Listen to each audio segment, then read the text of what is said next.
Hello and welcome to Coffee House Shots. I'm Michael Simmons, and today I'm joined by the Spectator's James Heale and the journalist Ash Sarkar. Now, it seems every day now we get a new story about a different person or a different group of people who have been arrested for supporting the proscribed group Palestine Action. Ash, do you think the government's achieved what it wanted to achieve by prescribing the group, or have they misstepped here? Well, it's very difficult for me to get my head around what it was that the government wanted to achieve. I think what happened is that they were under a lot of pressure, including from weapons manufacturing lobbyists, including from the Israeli embassy, to crack down on Palestine Action, whose direct action against the Israeli weapons firm Elbit has been relatively successful. It definitely raised the costs of Elbit operating in the UK. And it was after the action at RAF Bryce Norton that I think the government felt that they had a window to do something which maybe they'd been wanting to do for a long time. Because previously, the kinds of legislation that would apply to a group like Palestine Action, it would be things like trespass, criminal damage, things of that nature. And the defences which are allowed in court for that include human rights defences, arguing that you've committed an act of criminal damage to prevent a further harm. That was actually an argument that one Mr. Keir Starmer mobilised when he was defending some protesters who undertook a very similar kind of action, I believe, in the early 2000s. So those things are acceptable when you're dealing with a protest group and your understanding of what they've done is criminal damage. If you're prosecuting them under terror legislation, not only are such defences inadmissible, but you've got this whole chilling effect on freedom of speech, because you're a journalist, I'm sure you're familiar with Section 12, Section 13, which makes it really difficult, not just for people to express political support, but also for us as journalists to talk about it in an even-handed way. Effectively, we've got to, treat them like they're ISIS or, a Nazi group or something like that. So I think that they'd hoped that it would do two things, which is sort of cheat code the courts a bit and also, clamp down on expressions of political support. Quite clearly, at least when it comes to expressions of political support, the opposite is happening. I think lots of people do see it as a step way too far. James, the Home Secretary repeatedly makes the point that those people who are sympathetic to the Palestine Action protesters don't have the full picture. They don't know what's really been going on. What is she getting at there? So this is the line that Yvette Cooper, the Home Secretary, has been using, for instance, when she went on the Laura Kuenssberg show a few weeks ago. And what she was saying was that effectively the British government have had intelligence suggesting there was going to be more to Palestine Action's activities, which is why they took the step of prescribing this group. Now, I think there's a sort of parallel here potentially with the Chagos deal in Mauritius in terms of that inability perhaps to talk about the kind of intelligence the government is making its decisions on. Unfortunately, what this means, and of course we have no idea of knowing what that intelligence was, as you saw in the parliamentary debate when the Act was going through, even kind of people who were sympathetic to that idea, people like Sir Julian Lewis, the former chairman of the Intelligence Select Committee, were going up and standing and saying, I haven't had a discussion on Privy Council terms, but I do not know whether that intelligence, what it was going to be like, and we can't base our decision based on that. Now, people like Sir Julian Lewis's concerns were that actually by having this prescription of the group, you're potentially going to complicate or jeopardise existing prosecutions that are going on. So the argument I think some Tories are now considering is, for instance, not so much prescription, but do have prosecution. And I think that kind of inability to explain the government's case on intelligence is part of the reason why there's all these questions about why things are going on. It's why, for instance, I think a lot of the liberal media are very sympathetic to what's being said. Against that, of course, you do have people standing up in the House of Commons who are saying things like John Pearce mentioned a fact about what he called, in his words, the anti-Semitic harassment that some of those involved with this group have done before. There was also cases that were cited in that parliamentary debate, for instance, in 2022, about one of the defence factories which was targeted by Palestine Action, reportedly let out gas which was used when people were evacuating a building. So I do think there's a case, obviously, for prosecution. As I say, the question and debate is around prescription. And at the moment, it seems that there's two issues, one of which is making that case, and second of all, the enforcement of it, because we've had a report today in The Guardian suggesting that the group organising some of these protests are going to go for 1,000 people next month and to get them, try them all mass arrested. And that will pose a real issue to the policing of this operation in terms of having to take them to police stations, potentially put the Met under strain, and also politically, of course, because the costs are going to mount up and the government are going to have to keep getting asked about something which they particularly don't seem to be able to go and talk about the figures and establish their case and prosecute it with the kind of vigour it needs. And Ash, how much of this really is a free speech issue? Because nobody's stopping anyone, gathering at Parliament Square or going on a march to make the case for the people of Gaza and the people of Palestine. They're just saying you can't support this group, which, as James outlined, has caused the state serious issues. So the first thing to point out is that when you have terror legislation that applies, it's so broadly drafted, this piece of legislation, that even journalists like myself don't have a clear idea of how we're allowed to talk about this group. So we, as Novara Media, we actually wrote to the Attorney General saying, look, it's really unclear to us whether, we might be in breach for keeping material that we produced before prescription up, where are the lines in terms of reporting, interviewing supporters of Palestine Action. Within one day, the Attorney General's office got back to us to say, actually, can you please refer to him as a lord? He's properly a lord, and we didn't do that in our first letter. And then it took ages for them to get back to us again, and they said, oh, can you actually write to the Home Office? We did that. We've had no response from the Home Office about how we can actually report on this. So I'm not just talking about political supporters and the membership of Palestine Action. There is this broader chilling effect that's happening. And the Home Office, the government, they don't want to say where the line is, right? I think they're quite happy keeping it in this place of ambiguity. The second thing is about expressions of support for Palestine Action. Do you really think that there is a moral equivalence between someone who supports ISIS and somebody who supports Palestine Action, who spray painted paint at RAF Bryce Norton and also, are taking on Elbit, an Israeli weapons manufacturer? Like, do you really think that these things are morally equivalent? Because if you think that they're not morally equivalent, you might disagree with Palestine Action and their supporters, that's fine, but you go, it's not morally equivalent. And quite clearly, this is an improper use of the legislation. We've got an understanding of what terrorism is. And I think lots of people look at Palestine Action and go, it ain't that.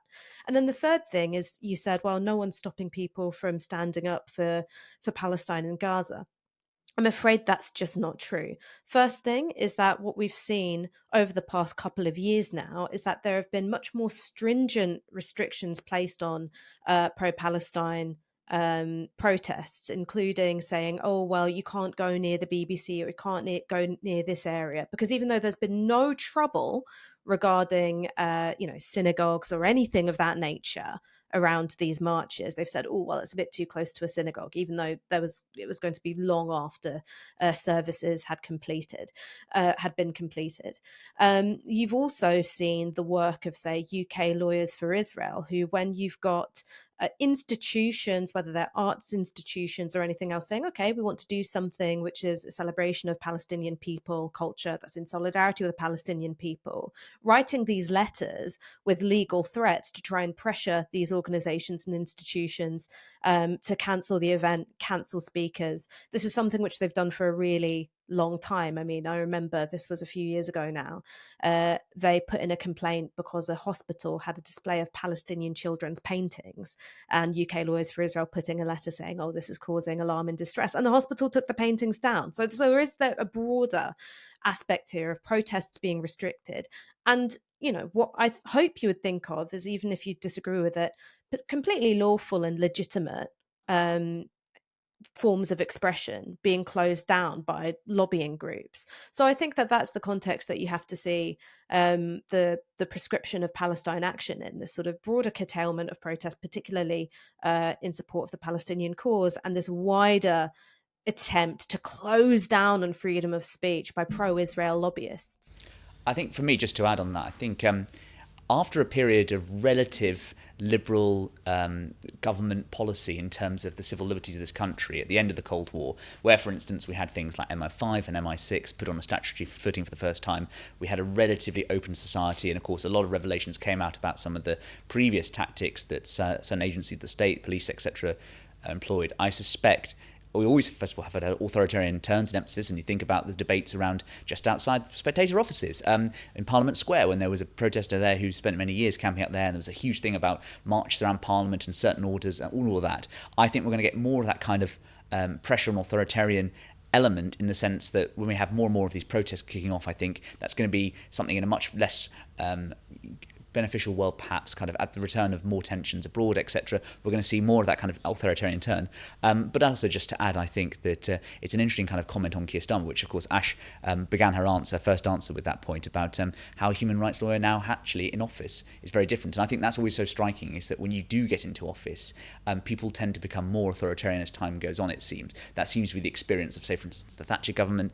That seems to be what people like Tony Blair, for instance, have gone through. So it's interesting to see the same thing happening to someone, Keir Starmer, who quite literally wrote the book on human rights. And if we can change gear slightly now and talk about a previous Labour leader, Ash, I want to ask you about Jeremy Corbyn. Now, the Labour Party, has not been particularly kind to Dan Abbott, but even she has said that she thinks Corbyn has, made a mistake by going in to, set up this new party. Do you agree with her? No, I don't feel that way at all.